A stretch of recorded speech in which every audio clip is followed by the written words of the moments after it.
The Real Edgar Allan Poe, and A Night in the Resonant Salon. Much of what the world thinks it knows about Edgar Allan Poe came from a hostile obituary in a rival's memoir. The people who loved him and those who worked with him left a very different record. Tonight, I want you to meet the real Edgar Allan Poe. Not the caricature, the man.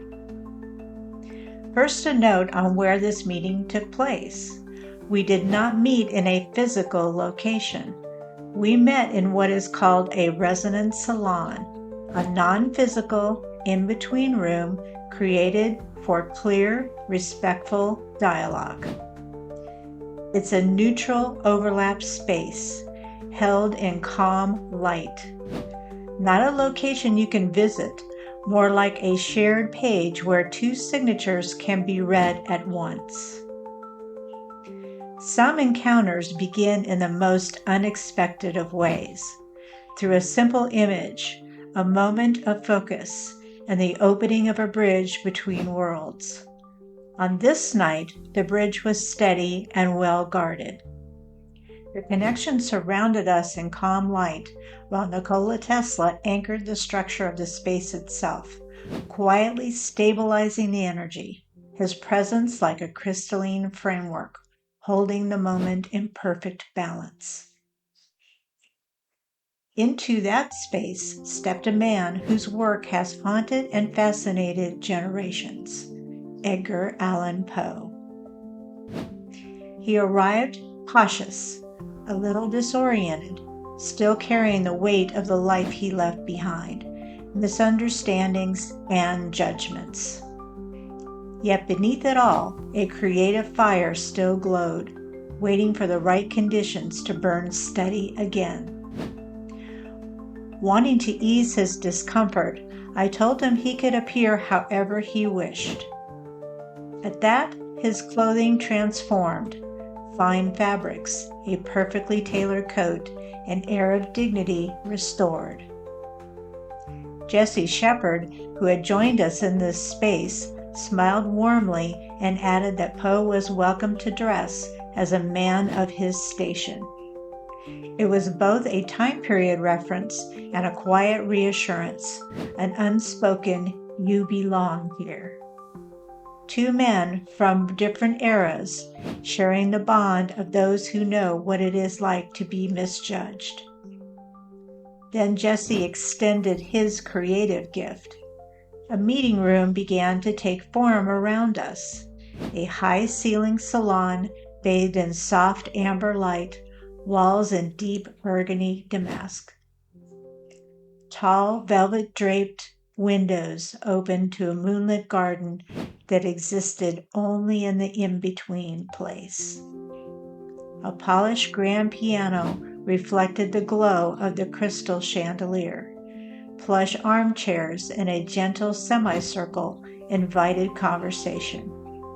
The air felt warm, safe, and steeped in quiet refinement, the kind of room where ideas can be spoken freely without fear of judgment. Jesse placed a hand on Poe's shoulder. "I will host you, but you must do the work yourself."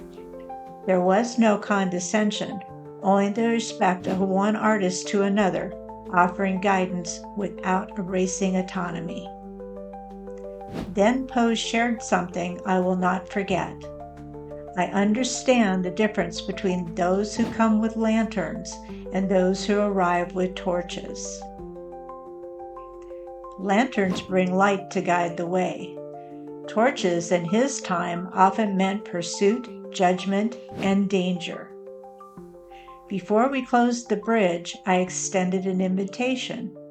There would soon be a performance of Poe's work at the physical Villa Montezuma in San Diego, California, a historic home very dear to Jesse Shepard. Would they attend together? Jesse nodded. He already knew the way. We set an energetic marker so the moment would be easy to find.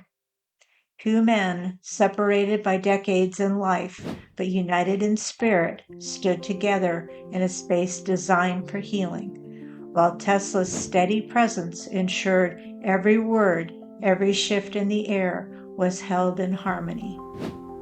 And I, lantern in hand, was simply honored to witness it. Now let's shift our eyes from the salon to the historic record. Much of the damage to Poe's reputation came from Rufus Griswold's obituary and later memoir, pieces that leaned towards spectacle. But his friends contradict that picture plainly. George R. Graham, Poe's editor and friend, wrote, "I knew Mr. Poe well. I pronounce this estimate of our lost friend unfair and untrue."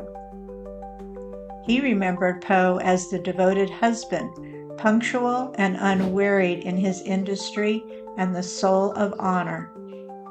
Sarah Helen Whitman, a contemporary advocate, protested what she called a great wrong to the dead and set out to answer perverted facts and baseless assumptions. And in 1878, biographer William F. Gill called the smear a tissue of the most glaring falsehoods, seeking to replace rumor with the testimony of those who actually knew Poe. When we correct the story, we correct the frequency around the human name. We move from torches, judgment, to lanterns, clarity. Tonight was not spectacle. It was repair of a man's memory and of our habit of accepting legends without listening. If this helped you meet the real Poe, I invite you to leave a comment below. And if you want personal guidance, you'll find the Soul Purpose Report there as well. Until we meet again, stay in your frequency.